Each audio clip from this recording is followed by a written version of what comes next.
আগন্তুক, কলমে শিবাঙ্গন। সুদীপ বন্দ্যোপাধ্যায়। অবশ্য সুদীপ বন্দ্যোপাধ্যায় নামটা আজকের জগতে খুব একটা পরিচিত না হলেও যদি নামটা বদলে আগন্তুক করে দেওয়া হয় তাহলে মানুষ এনাকে এক ডাকে চেনে।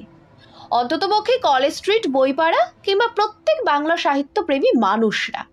ওনার লেখা পরপর কয়েকটা বই হটকেকের মতো বিক্রি হয়েছে। লোকে আগন্তুক বলতে পাগল। আসলে এই আগন্তুক আদতে সুদীপ বন্দ্যোপাধ্যায়েরই ছদ্মনাম, কিন্তু প্রথম থেকেই এই নামটা ছিল না। আগে যেহেতু লেখালেখি করতেন এই বাপ ঠাকুরদার দেওয়া নামে, তাতে কেউ তার লেখনী সেরকম কদর করেনি। তারপর একজন সাহিত্যিক বন্ধুর পরামর্শ পেয়েই উনি এই আগন্তুক ছদ্মনামটা নেন।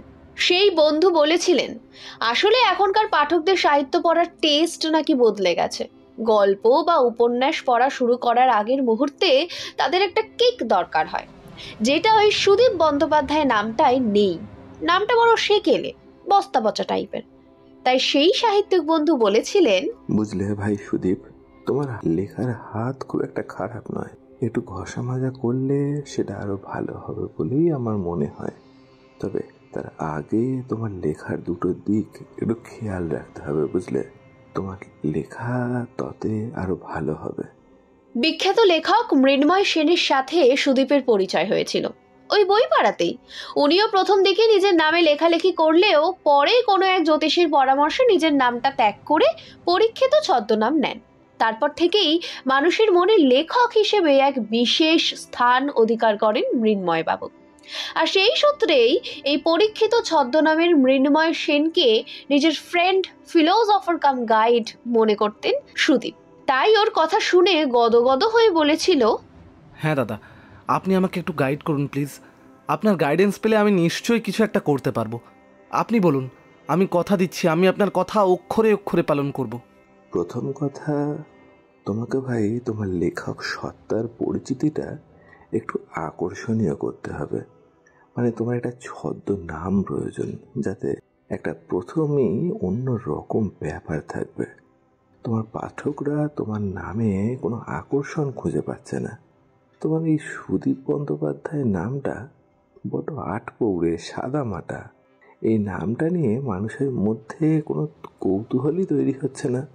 প্রতিষ্ঠিত লেখক মৃন্ময় সেনের কথায় সেই প্রথমবার নিজের স্কুল লিভিং সার্টিফিকেটের নামটার ওপর আর ভরসা করতে না পেরে একটা কিছু রোমাঞ্চকর নাম দেওয়ার তাগিদটা অনুভব করে সুদীপ। একটু ভেবে নিয়ে ও সঙ্গে সঙ্গেই বলেছিল, ঠিক আছে দাদা, সে ব্যবস্থা হয়ে যাবে। আর লেখালেখির ব্যাপারটা কি বলছিলেন? আর দ্বিতীয়ত, হ্যাঁ, তোমার লেখালেখির ব্যাপারে তোমাকে বলবো, তুমি রোমান্টিক গল্প লেখার অভ্যাসটা এবার ছেড়ে একটু সাসপেন্স টাইপের গল্প লেখো। আমার ধারণা তোমার লেখা সেটাই বেশি ভালো হবে। তার মানে আপনি বলছেন কোনো রহস্য, রোমাঞ্চ বা থ্রিলার টাইপের গল্প? না না, ঠিক থ্রিলার নয়। আমি বলতে চাইছি তুমি এমন গল্প লেখো যেগুলো কোনো কাল্পনিক কিছু থাকবে না। একেবারে আমাদের চেনা পরিচিত ঘটনার কথা তাতে উঠে আসবে তোমার লেখা গল্পে। পাঠক যখন তোমার লেখা পড়বেন তার যেন মনে হয় ঠিক তার পাশের বাড়ির গল্প সেটা। আর তাতে থাকবে একটা টান টান উত্তেজনা। সেটা হতে পারে কোনো রহস্য, কোনো সাসপেন্স থ্রিলার। দেখবে পাঠকরা তোমার গল্পের আলাদা করে কদর করছেন। তোমার নাম কদিনের মধ্যেই ছড়িয়ে পড়বে, বুঝলে? সেই পথ চলা শুরু হয়েছিল সাসপেন্স থ্রিলার লেখক আগন্তুকের। পরীক্ষিতের পরামর্শ মেনে তারপর ধীরে ধীরে কখন যে রোম্যান্টিক গল্পের ছাপোষা লেখক সুদীপ টানটান উত্তেজনাপূর্ণ সাসপেন্স থ্রিলার লেখক আগন্তুক হয়ে উঠেছে সেটা কেউই খেয়াল করেনি। এই যাত্রাপথে সুদীপের চিন্তাভাবনা, দৃষ্টিভঙ্গি, এমনকি কল্পনা করার ক্ষমতাও কেমন যেন বদলে গেছে। আর পরীক্ষিত তার কথাই সত্যি হয়েছে। মানুষ লেখক আগন্তুককে দু হাত উজাড় করে ভালোবাসা দিয়েছে। এখন মোটামুটি আগন্তুকের কোনো বইয়ের বিজ্ঞাপন প্রকাশ পেলেই পাঠকদের ভিড় উপচে পড়ছে বইয়ের দোকানে দোকানে। আর আগন্তুক ওরফে সুদীপ বন্দ্যোপাধ্যায় ব্যাপারটাকে বেশ উপভোগও করছেন। কিন্তু সাফল্য মানুষ হিসেবে ওকে বদলে দিতে পারেনি। আগে যতটা পড়াশোনা করে, রিসার্চ করে একটা গল্প উনি লিখতেন, এখনও ঠিক ততটাই রিসার্চ করে তবে উনি লেখেন। ওনার লেখায় থাকে গভীর চিন্তা ভাবনার ছাপ, তবেই না মানুষ ওকে এত ভালোবাসেন। আর সেই সুবাদে নানা সাহিত্যিক কবিদের সভা থেকে এখন নিয়মিত ডাক পান আগন্তুক। এই তো গতকালই একটা সভায় ওনারই এক গুণমুগ্ধ পাঠক ওনার সাথে কথা বলার জন্য এগিয়ে আসে, হাতে একটা ফুলের তোড়া আর একটা নোটবুক নিয়ে। মেয়েটির বয়স বড়জোর 24-25, বেশ বুদ্ধিদীপ্ত চোখ মুখ, আর গলার স্বরটিও ভারী মিষ্টি। সুদীপ এখন এদের উদ্দেশ্য বুঝে গেছে। একজন প্রতিষ্ঠিত লেখকের সঙ্গে একটা সেলফি তুলে সোশ্যাল মিডিয়ায় পোস্ট করতে পারলে এদের নিজেদের জনপ্রিয়তা বাড়ে। বেশ কিছু বছর আগেও যেরকম অটোগ্রাফ শিকারীদের আক্রমণ চলতো, এখন সেই উন্মাদনায় বেশ ভাটা পড়েছে। এখন মানুষের চাহিদা সেলফির। তবে এই মেয়েটির হাতে একটা নোটবুক আর পেন দেখে বেশ অবাকই হয়ে যায় সুদীপ। নমস্কার স্যার, আমি আপনার একজন গুণমুগ্ধ পাঠিকা। তাই আজ আমি আপনার কাছে একটা আবদার নিয়েই এসেছি। জানি আপনি অনেক নামকরা লেখক, আপনার কাছে আমার এই আবদারটা খুবই তুচ্ছ, তবে সেটা আমার কাছে খুব বড়, তাই আপনার কাছে আসা। হ্যাঁ, সে আমি বেশ ভালোই বুঝতে পারছি, কিন্তু এখনকার প্রজন্মের মধ্যে মোবাইল হাতে সেলফি তোলার যে ঝোঁক দেখি, আপনার মধ্যে সে ব্যাপারটা দেখছি না তো। না স্যার, আমি আসলে আপনার কাছে একটা অটোগ্রাফ নিতে চাই। আর আপনি যে সেলফির কথা বলছেন সেটা আমার পক্ষে সম্ভব নয়, কারণ সেলফি তোলা যায় এমন অত্যাধুনিক মোবাইল ফোন, যাকে বলে স্মার্টফোন, সেটা আমার কাছে নেই। আচ্ছা ম্যাডাম, সে না হয় হলো, কিন্তু আগে বলুন তো, এটা কি নিজেকে সমাজের থেকে একটু পৃথক দেখানোর প্রচেষ্টা? কারণ আজকের যুগে এরকম কেউ আছে বলে আমার জানা নেই যার কাছে স্মার্টফোন নেই। বিশেষ করে আপনাকে দেখে যথেষ্ট আধুনিকতা এবং প্রগতিশীল বলেই মনে হচ্ছে। সেক্ষেত্রে সেলফি তোলার ঝোঁক আপনার নেই, এটা মেনে নিতে পারলেও আপনার ব্যবহারিক জীবনে স্মার্টফোনের প্রয়োজনীয়তা নেই, আমি এটা মেনে নিতে পারছি না। এখন তো গ্যাসের বিল থেকে যে কোনো রকম ফর্ম ফিল আপ সবেতেই স্মার্টফোন প্রয়োজন হয়। আসলে স্যার, ব্যবহারিক জীবন এই কথাটা খুবই আপেক্ষিক। তবে আপনি হয়তো বিশ্বাস করবেন না, আমার দৈনন্দিন ব্যবহারিক জীবনে সত্যিই স্মার্টফোনের কোনো প্রয়োজনীয়তা আমি অনুভব করি না। তাই সেই দিক থেকে আমি একটু পিছিয়ে পড়া সম্প্রদায়েরই সদস্য হিসেবে এই সমাজে রয়ে গেছি। তবে হ্যাঁ, এতে আমার কোনো অসুবিধা হয় না, আমি যথেষ্ট খুশি। লেখক আগন্তুক বুঝতে পারেন কথার মায়াজাল বুনেই এই মেয়েটাকে পরাস্ত করা মুখের কথা নয়। তাই সঙ্গে সঙ্গে প্রসঙ্গ পরিবর্তন করে বলেন, আচ্ছা, আপনি যে আমার অটোগ্রাফ নিতে এসেছেন, এটা নিয়ে আপনি কি করবেন? কিছু না স্যার, আপনার সইটা জাল করে আপনার সমস্ত স্থাবর অস্থাবর সম্পত্তি আমি আমার নামে করে নেব। এই রকমই একটা ষড়যন্ত্র করেই এসেছি।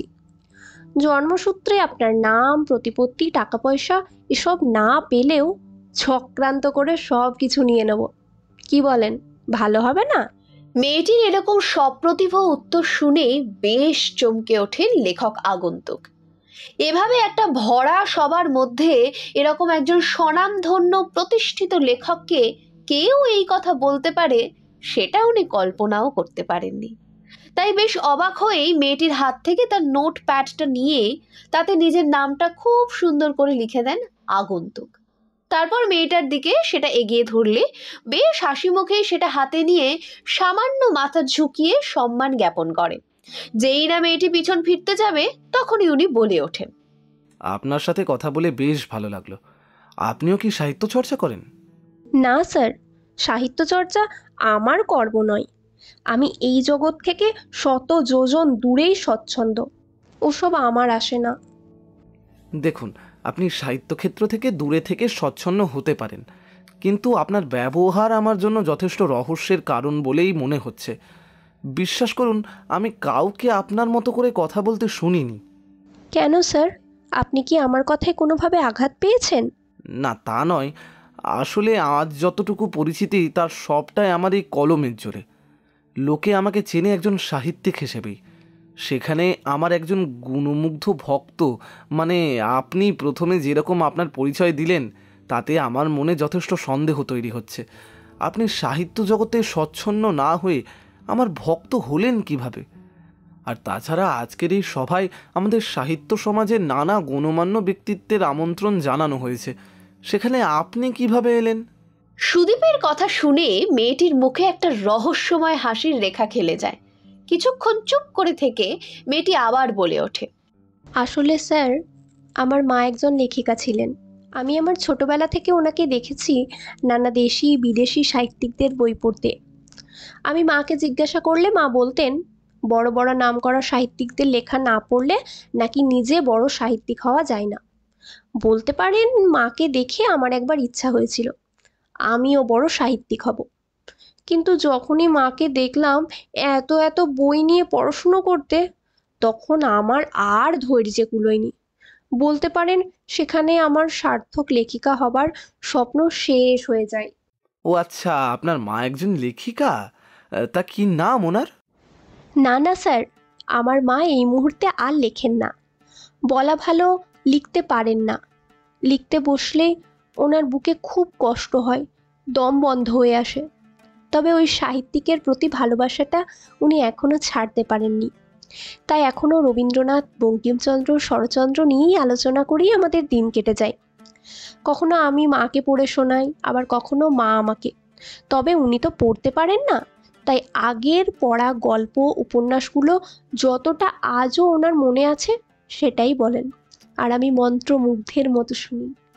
দেখুন, আপনার কথা থেকেই বুঝতে পারছি আপনার মা একজন প্রকৃত সাহিত্য অনুরাগী।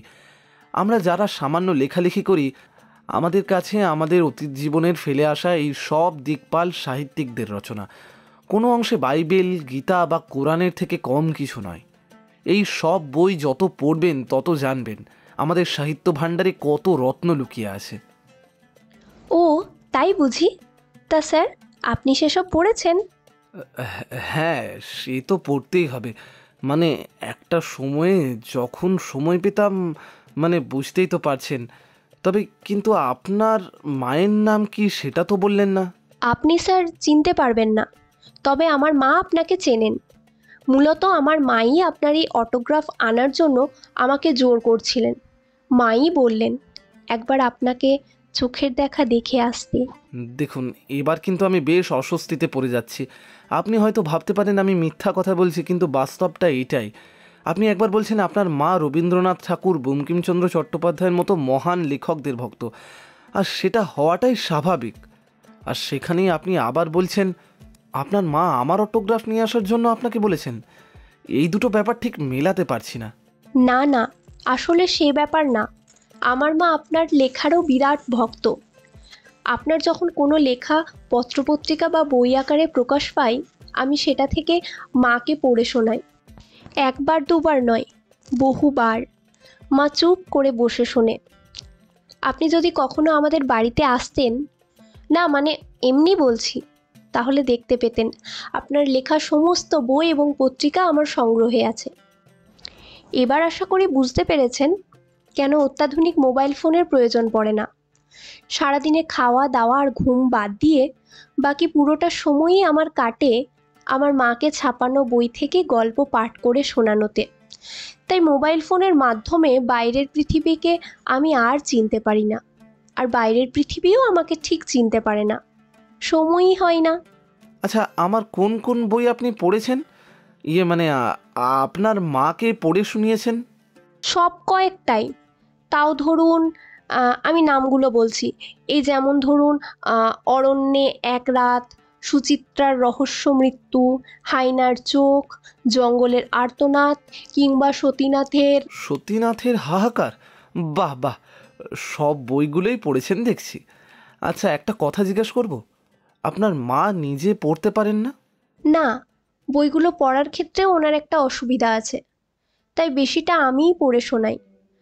আর মা তো মোটামুটি শয্যাশায়ী। আপনার লেখাগুলো আমি পাঠ করলে আমার মা শুধু চুপটি করে শোনেন। আচ্ছা, আপনি বললেন বটে আপনার মা অসুস্থ। আমি এবার বুঝতে পেরেছি, দুঃখিত। হ্যাঁ, সেটা বলতে পারেন। তবে স্যার, আমি আপনাকে আমাদের বাড়িতে আসার কথাটা বলে ফেলেছি। আপনি প্লিজ তাতে কিছু মনে করবেন না। মানে আমি দুঃখিত। যদিও লেখক আগন্তুক এই মেয়েটির কথা সামান্য একটু হেসে এড়িয়ে যান, কিন্তু মনে মনে উনি বুঝতে পারেন মেয়েটির কথায় কোথাও একটা কোনো রহস্য রয়েছে। আর মেয়েটির বুদ্ধিদীপ্ত কথা এবং সাবলীল বাচনভঙ্গি থেকে মেয়েটিকে ভালো না লেগে কোনো উপায় নেই। আর মেয়েটাকে দেখার পর থেকেই সুদীপের মনে হতে থাকে মেয়েটাকে কোথাও যেন উনি দেখেছেন। মেয়েটার মুখটা তার ভীষণ পরিচিত, আর কোথায় ওকে দেখেছেন সেটা মনে করতে না পারায় ভীষণ অস্বস্তি হতে থাকে সুদীপের। তাই শেষ পর্যন্ত নিজের মনের কথা চেপে রাখতে না পেরে আগন্তুক বলেই ফেলেন, দেখুন, আপনার মায়ের যখন আমার লেখা এতটাই ভালো লাগে, তখন আমারও এটা মৌলিক দায়িত্ব যে অন্তত আমি যেন একবার তার সঙ্গে গিয়ে দেখা করি। তার শারীরিক অক্ষমতা থাকা সত্ত্বেও তিনি যে আপনার কণ্ঠে আমার লেখা গল্প শুনতে ভালোবাসেন, এটা জেনে আমি মুগ্ধ। যদি আপনার কোনো আপত্তি না থাকে তবে আমি আপনার মায়ের সঙ্গে একবার দেখা করতে চাই। হ্যাঁ স্যার, সে তো খুবই ভালো কথা। দেখুন, আমি তো সেটাই চাইবো। আর আমার বিশ্বাস আমার মাও এতে খুব আনন্দ পাবেন। উনি যে সেই মুহূর্তটার জন্যই এতদিন অপেক্ষা করে রয়েছেন। আসলে আপনার মতো এত স্বনামধন্য লেখককে আমাদের মতো গরিব মানুষের বাড়িতে যেতে আপনাকে অনুরোধ করার মতো সামর্থ্যটুকুও আমার নেই। তবে এটুকু বলতে পারি, আপনি আমাদের বাড়ি গেলে আর আমার মায়ের সাথে দেখা করলে আপনারও বেশ ভালো লাগবে। আর স্যার, আমি আপনার থেকে বয়সে অনেক ছোট, তাই প্লিজ আপনি আমাকে আপনি বলে সম্বোধন করবেন না, তুমি বলেই ডাকুন। বাহ, এ তো বেশ ভালো কথা। তাহলে এক কাজ করি, তুমি তোমার ঠিকানাটা আমাকে লিখে দাও। আমি আগামীকাল সন্ধেবেলা তোমাদের বাড়িতে আসব। মেয়েটি সুদীপের কথা শুনে স্মিত হাসে, তারপর খুব ধীরে ধীরে বলে, মনে করে আসবেন কিন্তু। আমরা মা আর মেয়ে মিলে আপনার জন্য অপেক্ষা করব। সুদীপও হেসে রোহিণীর হাত থেকেও ঠিকানা লেখা চিরকুটটা নিয়ে এক ঝলক চোখ বুলিয়ে নেয়। Ballygunge circular road. একসময় বেশ ঘন ঘন যাতায়াত ছিল ওই এলাকায় সুদীপের। মেয়েটির বাড়ি বালিগঞ্জ সার্কুলার রোডে জেনে হঠাৎ করেই মনের ভেতর একটা অদ্ভুত প্রশ্ন তৈরি হয় সুদীপের। কিন্তু তখন রোহিণী বেশ কিছুটা এগিয়ে গেছে। ওকে একবার চিৎকার করে ডেকে সুদীপ জিজ্ঞাসাও করে, হ্যালো, আপনার মায়ের কি নাম সেটা তো জানা হলো না। সুদীপ দেখে মেয়েটাকে করার প্রশ্ন মেয়েটার কানে পৌঁছবার আগেই চারপাশের কোলাহলে রোহিণী কোথায় যেন হারিয়ে যায়। তবে রোহিণী যেন কিছু একটা আন্দাজ করে একবার থমকে দাঁড়ায়, একবার পিছন ফিরে সুদীপের দিকে তাকিয়ে কিছু একটা বলার চেষ্টা করে, তারপর মিষ্টি করে হেসে নিজের মাথাটা নাড়িয়ে হারিয়ে যায় জনসমুদ্রের মধ্যে। আর ওর চলে যাওয়ার পথের দিকে তাকিয়ে সুদীপ দাঁড়িয়েই থাকে। ঘড়িতে তখন সন্ধে 7:30টার কাছাকাছি বাজে। ট্রাম থেকে নেমে প্রায় পড়ি মরি করে ছুটে সুদীপ বাড়ি পৌঁছয়। ও জানে সন্ধে 7টার ব্যাচটা ওর বাড়ি ফেরার জন্য অপেক্ষা করে বসে আছে। তবে অফিস হয়ে একজন প্রকাশকের কাছে দেখা করতে গিয়েছিল সুদীপ, আর সেইখানেই কথায় কথায় দেরি হয়ে যায়। তবে ও জানে মন্দিরা বাড়িতে আছে, ও ঠিক কিছু একটা ম্যানেজ করবে। তারপর সুদীপ বাড়ি ফিরে সেদিনের ক্লাসের হাল ধরে নেবে। প্রায়শই এরকমটাই হয়, তবু টাকা নিয়ে প্রাইভেট টিউশন তো ইচ্ছে করে দেরি করতে ওর মন চায় না। দরজার কড়াটা নাড়ার সাথে সাথেই মন্দিরার গলার শব্দও পায় ও। আসছি। মন্দিরা ভেতর থেকে দরজা খুলে দিলে সুদীপ ভেতরে ঢুকে আসে, আর প্রথমেই ওকে মন্দিরা সরাসরি প্রশ্ন করে, কি গো, প্রকাশক মশাই রাজি হলেন বইটা ছাপাতে? রোজই অফিস ফিরতা নিজের লেখা কয়েকটা পাণ্ডুলিপি নিয়ে নানা প্রকাশকদের দপ্তরে দপ্তরে হানা দেয় সুদীপ। তবে সেখান থেকে প্রাপ্তি বলতে শুধু তিরস্কার আর তিরস্কার।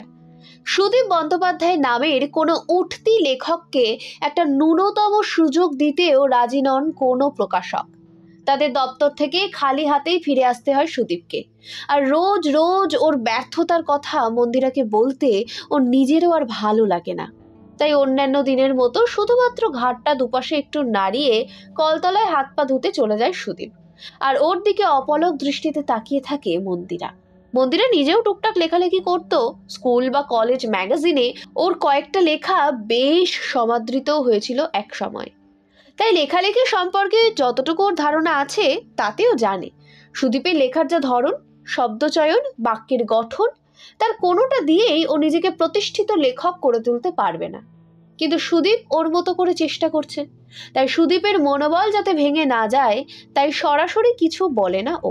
শোনো না, আমি তোমাকে বলিনি, আমি তো বাড়িতে সারাদিন একা একাই বসে থাকি, তাই টুকটুক করে একটা রহস্য রোমাঞ্চ উপন্যাস লিখেছি। জানি তোমার মতো এতটা ভালো হয়নি, তাও তুমি একবার দেখো না গো পড়ে। তোমার যদি ভালো লাগে তবে না হয় প্রকাশকদের দেখিও একবার। ব্যাপারটা একেবারেই ভালো লাগে না সুদীপের। কোথাও যেন মন্দিরাকে ওর চরম বিশ্বাসঘাতক মনে হয় সেদিন। মনে হয়েছিল মন্দিরা ঠিক ওর দুর্বলতম জায়গাটায় আঘাত করার চেষ্টা করছে। নাহলে ঘরে টুকটাক অনেক কাজই থাকে, এসব ছেড়ে হঠাৎ লেখালেখি বেছে নেবে কেন মন্দিরা? কোথাও কি মন্দিরা ওকে হেয় আর অসফল লেখক প্রতিপন্ন করার চেষ্টা করছে? এদিকে মন্দিরা তখন নিজের মতো করেই বলেই চলেছে। শোনো না, আমি বলি কি, তুমি পরে একবার আমার লেখা পাণ্ডুলিপিগুলো নিয়ে প্রকাশকদের কাছে যাও। বলা তো যায় না, হয়তো যদি বা ওনাদের ভালো লেগে গেল, মানে যেতেও তো পারে, তাই না? বলো। আর যদি একবার ওনারা তোমার বই ছাপতে রাজি হন, তাহলে দেখো আমাদের ভাগ্যের চাকা ঠিক ঘুরতে শুরু করবে। মন্দিরার এই শেষ কথাটা শুনে থমকে দাঁড়ায় সুদীপ। আমার বই মানে? এই লেখাগুলো তো তোমার। না না, আমার নয়, তুমি ওগুলো তোমার নামেই প্রকাশকদের দেখিও। আমি আমার এই ঘর সংসার নিয়েই ঠিক আছি, আমার আর লেখক হয়ে কাজ নেই বাপু। ঠাকুরের নাম করে যদি তোমার একটা ব্রেক থ্রু হয়ে যায়, তাহলেই আমার চেষ্টাটা সফল হয়েছে বলে মনে করব। দেখো, যদি একটা বই একবার হিট করে যায়, তাহলে তোমাকে আর পিছন ফিরে তাকাতেই হবে না। তারপর আমি তোমাকে লিখে দেবো, আর তুমি সেগুলো নিজের নামে ছাপিও খন। তোমার জগৎ জোড়া নাম হলেই আমি খুশি। সুদীপের আজও মনে আছে সেদিন সেই টিউশনের ব্যাচটাকে না পড়িয়েই বাড়ি পাঠিয়ে দেয় ও। আর তারপর মন্দিরা থেকে ওর লেখা রহস্য উপন্যাসের গল্পগুলো নিয়ে পাগলের মতো পাতা উল্টিয়ে উল্টিয়ে পড়তে থাকে। সত্যি অসাধারণ লিখেছে মন্দিরা। এতটাই টান টান সাসপেন্স তৈরি হয়েছে গল্পে, যেন সেখান থেকে চোখ ফেরাতে পারে না সুদীপ। পরদিন সকালে অফিস কামাই করে সেই পাণ্ডুলিপি নিয়েই ও পৌঁছয় প্রকাশকের অফিসে। পাণ্ডুলিপি জমা করে বাড়ি ফিরে আসে ও, আর এক কপি জেরক্স করে পড়তে দিয়ে আসে ওর গাইড মৃন্ময় সেনকে। তবে অন্যদিন বাড়ি ফেরার প্রতি যে তাগিদটা ওর থাকে, হ্যাঁ, হয় সেটা টিউশনের জন্য অথবা মন্দিরার জন্য, তার কোনোটাই সেদিন থাকে না ওর মধ্যে। একটা যন্ত্রণা শুধু ওর বুকে চাপ হয়ে আছে। তবে কি মন্দিরা ওকে হারিয়ে দিল? আর বাড়ি ঢুকতেই মন্দিরা রোজকার মতো জিজ্ঞাসা করে, কি গো সাহেব, কিছু বললেন? না, এত তাড়াতাড়ি এত বড় পাণ্ডুলিপি পড়া সম্ভব নাকি? তবে পাতা উল্টিয়ে দেখলেন, তারপর নিজের কাছে রেখে বললেন 1 সপ্তাহ পর জানাবেন। যা, উনি কিচ্ছু বললেন না? আমি সকাল থেকে কত আশা করে রয়েছি। বললাম তো না, উনি বলেছেন সপ্তাহখানেক সময় লাগবে। আর তার উপর তোমার হাতের লেখাটা এতটাই অপরিষ্কার, পুরো ম্যানুস্ক্রিপ্টটা পড়তে ওনার দিন 10-এরও বেশি সময় লাগতে পারে। এত জঘন্য হাতের লেখা পড়া যায় নাকি? তবে জহুরি যেমন জহর চেনে, তেমনি প্রকাশক নীলকান্ত ভট্টাচার্য মশাইয়ের সুদীপের দিয়ে আসা ম্যানুস্ক্রিপ্টটা সঠিক মূল্যায়ন করতে বিশেষ অসুবিধা হলো না। দিন তিনেকের মাথায় উনি সুদীপকে ওর অফিসে ফোন করে জানিয়ে দেন এইবারের লেখাটা ওনার খুব পছন্দ হয়েছে। উনি এই লেখাটা সম্পূর্ণ নিজের দায়িত্বেই ছাপাবেন। উনি প্রাথমিকভাবে সুদীপকে অভিনন্দনও জানান। আর ফোনের ওপারে পাথরের মতো স্থবির হয়ে বসে থাকে সুদীপ, যেন নিশ্চিত ও মন্দিরার কাছে হেরে গেছে। আর তার পরদিনই ফিডব্যাক আসে মৃন্ময়ের। বাহ, এবারের লেখাটা তো ফাটাফাটি লিখেছো ভাই। দেখো, তোমার লেখায় কত উন্নতি হয়েছে আগের থেকে। এখন আমার বলতে কোনো দ্বিধা নেই। তোমার এই উপন্যাসটার তুলনায় আগের লেখাগুলো একদম বেকার। এটাকে যদি 10-এ আমি 9.5 দিই, তবে আগেরগুলো 10-এ 2 বা 3-এর বেশি পাবে না। Keep it up brother, keep it up. মৃন্ময়ের কথাটা শুনেই গুম হয়ে বসে থাকে সুদীপ। ও জানে যদিও বইটা সুদীপের নামে ছাপাতে মন্দিরা কোনো আপত্তি করবে না, কিন্তু সুদীপ নিজে মন্দিরাকে কি করে জবাব দেবে? আর এই নিশ্চয়তাই বা কি মন্দিরা নিজে কোনোদিন কাউকে বলে বসবে না যে সুদীপের নামে প্রকাশিত বইটা আসলে ওর লেখা? একজন হেরে যাওয়া হেরো লেখককে যেন করুণা ভিক্ষা দিয়ে জিতিয়ে দিতে চাইছে মন্দিরা। আর এই সব ভাবতে ভাবতে নির্দিষ্ট সময় অফিস থেকে বাড়ি ফিরে আসে সুদীপ। কি গো, তোমার ওই প্রশাসক সাহেব কবে জানাবেন বলেছেন? বেশ কয়েকটা দিন তো কেটে গেল, তাই বলছি আর কি। শোনো, ওনার অনেক কাজ আছে, আর তার মধ্যে উনি সব কাজ ফেলে স্ক্রিপ্টটা কিছু পড়েছেন। আমাকে আজই ফোন করেছিলেন, বললেন। উনি পড়েছেন? কি বললেন গো? লেখাটা ওনার ভালো লেগেছে? ওনার কি বইটা ছাপাবেন? না, উনি বললেন লেখাটা ওনার একদমই পছন্দ হয়নি, একেবারেই নাকি বালক সুলভ লেখা হয়েছে। তাছাড়া যতটা উনি পড়েছেন তাতে করে ব্যাকরণগত অনেকটা ভুল ত্রুটিও উনি দেখতে পেয়েছেন, তাই উনি বইটা ছাপাতে রাজি হননি। কথাটা শুনে মন্দিরার বিমর্ষ মুখটার দিকে তাকিয়ে সুদীপ বুঝতে পারে মন্দিরা মুখে যতই বলুক, ওর লেখা ওই ম্যানুস্ক্রিপ্টের ওপর ওর নিজের পরিচিতি পাওয়ার একটা লোভ ও সম্পূর্ণ ছাড়তে পারেনি। বর্তমান পরিস্থিতির বিচারে ও সুদীপকে ওর নামে বইটা প্রকাশ করতে অনুমতি দিলেও ভবিষ্যতে হয়তো ও নিজের লোভ সংবরণ করতে পারবে না, আর তখন সুদীপের সমস্ত নাম যশ সেদিন মাটিতে মিশে যাবে যদি মন্দিরা ওর কথা সবাইকে বলে বসে। যাকগে, কোনো অসুবিধা নেই। তুমি কাল ওনার অফিসে গিয়ে ম্যানুস্ক্রিপ্টটা নিয়ে আসবে। আর উনি ছাড়াও আরও অন্যান্য অনেক প্রকাশক আছে। আমার বিশ্বাস কেউ না কেউ তোমার ওই লেখাটা ছাপতে রাজি হবেনি। আমার দৃঢ় বিশ্বাস আমার ওই ম্যানুস্ক্রিপ্টটা বই হিসেবে প্রকাশিত হবেই। আমি জানি লেখাটা খুব ভালো। আমার স্থির বিশ্বাস পাঠকদের গল্পটা ঠিক ভালো লাগবে। ওর শেষ কথাটায় মন্দিরার গলার মধ্যে যে দৃঢ়তা ফুটে ওঠে সেটা বুঝতে পেরে সুদীপের বুকের ভেতরটা যেন কেঁপে ওঠে। শান্ত শিষ্ট মন্দিরার এই দৃঢ়চেতা রূপ ও আগে কখনো দেখেনি। ও বুঝতে পারে যদি সেই মুহূর্তেই ও কোনো ব্যবস্থা না করে তাহলে একদিন এই মন্দিরার জেদ প্লাবন হয়ে এসে ওকে ভাসিয়ে নিয়ে যাবে। সেদিন রাত্রে খাওয়া দাওয়ার পর সুদীপ শুয়ে পড়লেও মন্দিরা রান্নাঘরে ওর সব কাজকর্ম মিটিয়ে যখন ফিরে আসে তখন দেখে সুদীপ প্রায় ঘুমিয়ে কাঁদা। পাশে শুয়ে সুদীপের সাথে কিছু কথা বলার ইচ্ছে থাকলেও সুদীপের মুখটা দেখে খুব মায়া হয় ওর। কখন যে নিজের ঘুমে ও ঘুমিয়ে পড়ে সেটা মন্দিরা বুঝতেও পারে না। মাঝরাতের দিকে একবার ওর ঘুমটা হঠাৎ ভেঙে যায় একটা প্রচণ্ড শ্বাসকষ্ট হওয়ায়। বুঝতে পারে খুব নরম একটা কিছু ওর মুখের উপরে কেউ সজোরে চেপে ধরেছে যাতে ও আর শ্বাস নিতে না পারে। সামান্য একটু অক্সিজেন ভরা বাতাসের জন্য ও শরীরের সমস্ত কোষগুলো যেন যন্ত্রণায় ফেটে যেতে থাকে। ও চিৎকার করতে চেয়েও সুদীপের গায়ের জোরের সাথে পেরে ওঠে না মন্দিরা।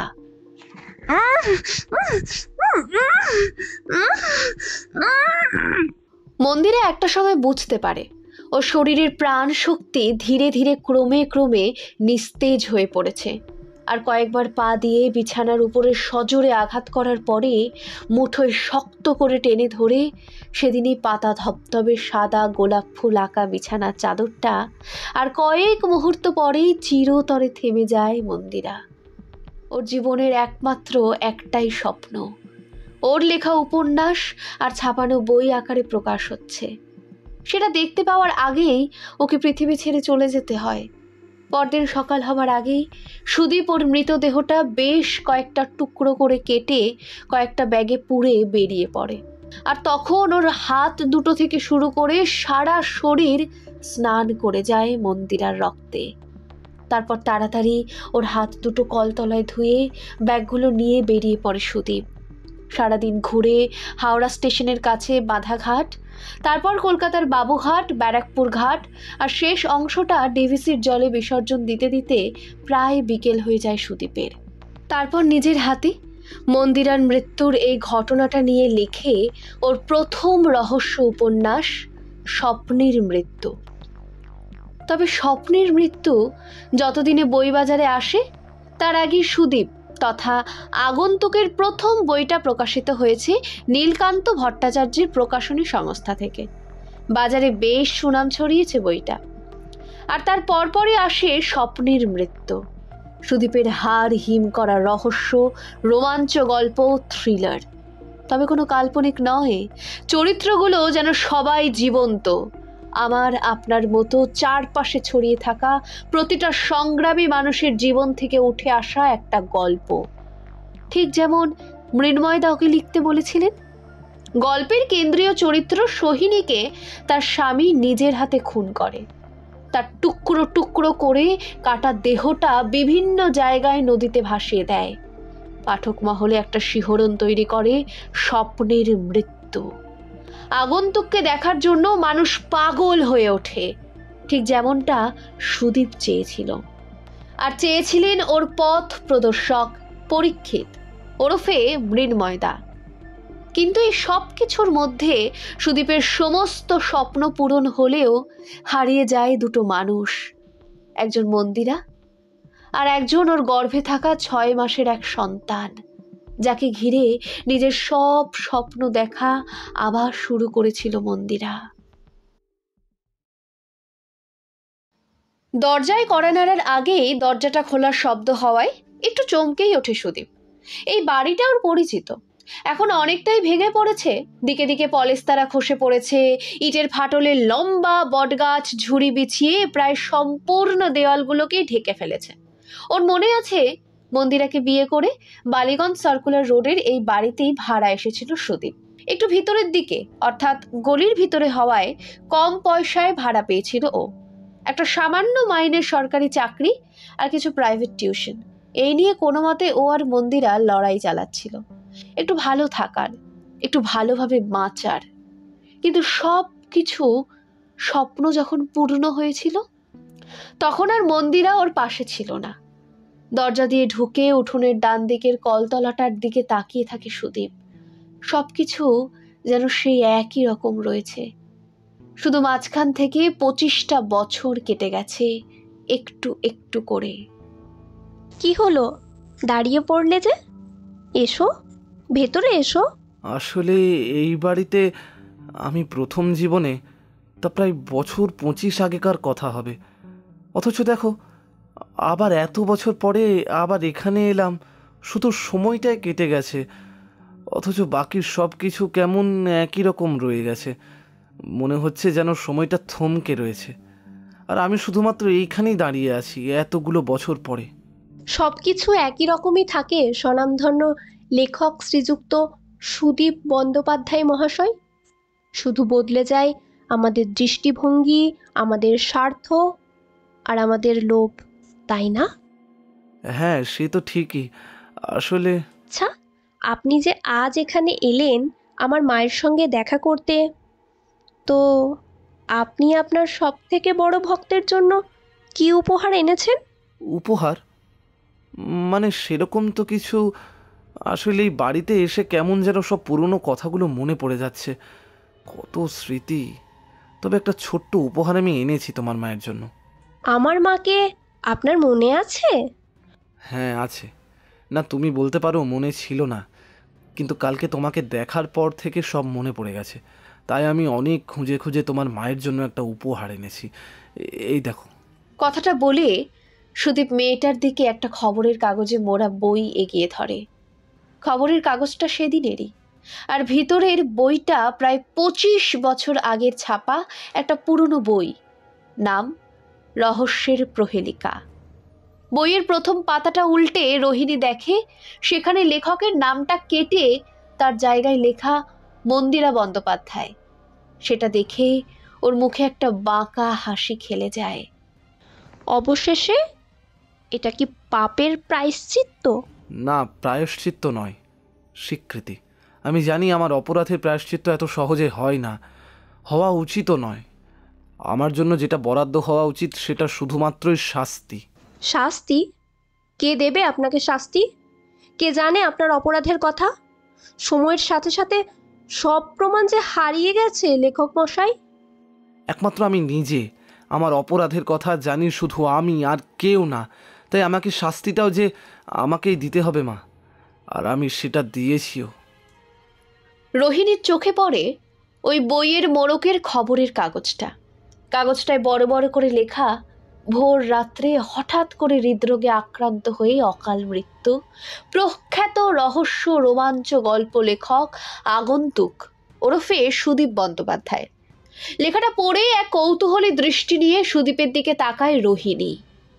বুঝলি মা, যখন তোর মাকে আমি খুন করেছিলাম তখন তুই তোর মায়ের পেটে। গতকাল তুই নিজে থেকে না বললেও তোকে দেখেই আমি বুঝতে পেরেছিলাম তুই মন্দিরারই মেয়ে। আর তখনই আমি বুঝতে পারি এই রক্ত মাংসের পৃথিবীতে বেঁচে থাকার মোহ যতক্ষণ আমি পরিত্যাগ করতে না পারবো ততক্ষণ তোদের ফিরে পাবো না, আর আমার পরিবারটাও সম্পূর্ণ হবে না। তাই সব ছেড়ে তোদের কাছে চলে এলাম। আর মরার আগে আমি চিঠি লিখে প্রকাশক নীলকান্ত ভট্টাচার্যকে জানিয়ে দিয়েছি আমার প্রথম বইয়ের লেখকের নাম পরিবর্তন করে তোর মা মন্দিরার নামে করে দেওয়া হবে পরবর্তী মুদ্রণে। কথাগুলো বলতে বলতে চোখের দৃষ্টিটা কেমন যেন ঝাপসা হয়ে ওঠে সুদীপের। ওর এই অনেক চেনা বালিগঞ্জ সার্কুলার রোডের এক কামরার ভাড়া বাড়িতে ওর একেবারে নিজস্ব একটা ছোট্ট জগৎ।